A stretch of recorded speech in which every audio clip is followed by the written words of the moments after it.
Shalom umat Allah yang terkasih, jumpa lagi dalam Renungan Singkat Sabda Iman Katolik edisi Sabtu 25 Januari 2025. Hari ini gereja merayakan pesta bertobatnya Santo Paulus Rasul. Bacaan yang akan kita dengarkan pada hari ini diambil dari Injil Markus bab 16 ayat 15 sampai 18. Dalam nama Bapa dan Putra dan Roh Kudus. Amin. Ya Tuhan, terangilah hati dan pikiran kami untuk mendengarkan sabda-Mu. Inilah Injil suci menurut Markus. Dimuliakanlah Tuhan. Sekali peristiwa Yesus bangkit dari antara orang mati, menampakkan diri kepada ke-11 murid dan berkata kepada mereka, "Pergilah ke seluruh dunia, beritakanlah Injil kepada segala makhluk. Siapa yang percaya dan dibaptis akan diselamatkan, tetapi siapa yang tidak percaya akan dihukum. Tanda-tanda ini akan menyertai orang-orang yang percaya. Mereka akan mengusir setan-setan demi namaku. Mereka akan berbicara dalam bahasa-bahasa yang baru bagi mereka. Mereka akan memegang ular, dan sekalipun mereka minum racun maut, mereka tidak akan mendapat celaka. Mereka akan melakukan tangannya atas orang sakit, dan orang itu akan sembuh."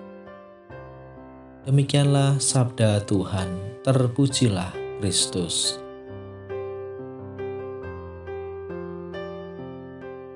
Umat Allah yang terkasih dalam Kristus, hari ini gereja merayakan pesta bertobatnya Rasul Paulus.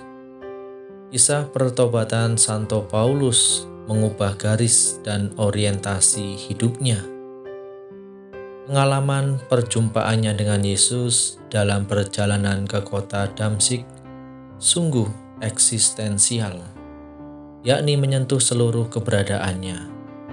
Suatu perjumpaan yang mengubah segala-galanya.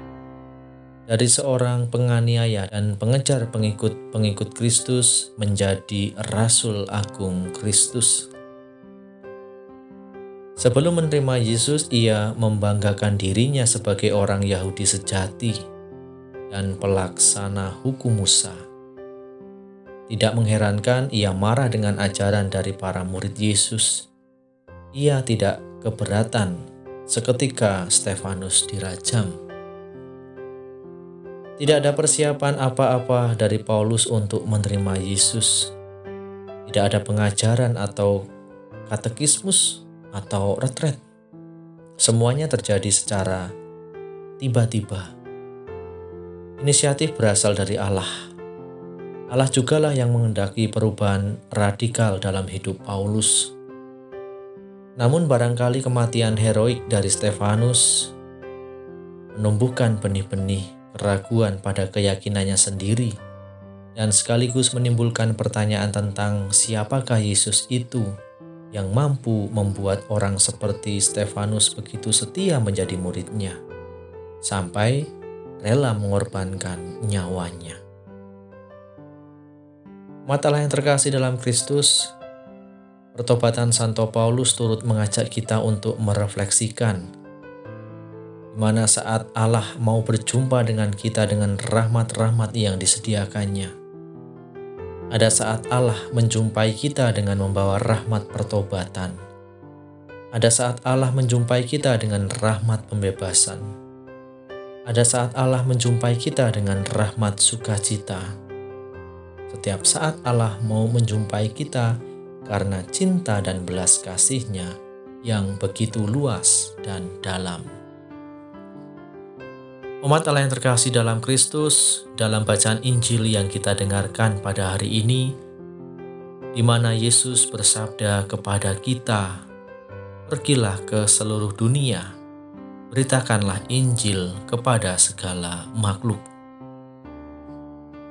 Yesus hendak mengutus kita karena kasih-Nya senantiasa memberi rahmat yang kita butuhkan dalam mewartakan kabar baik, kabar sukacita.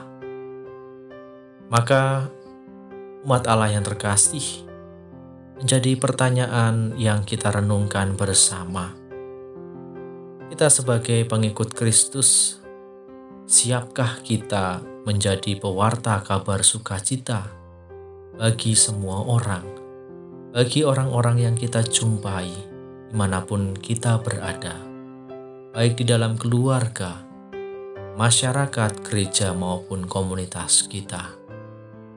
Maka mari umat Allah yang terkasih, kita berjuang bersama-sama untuk menjadi kabar gembira bagi sesama.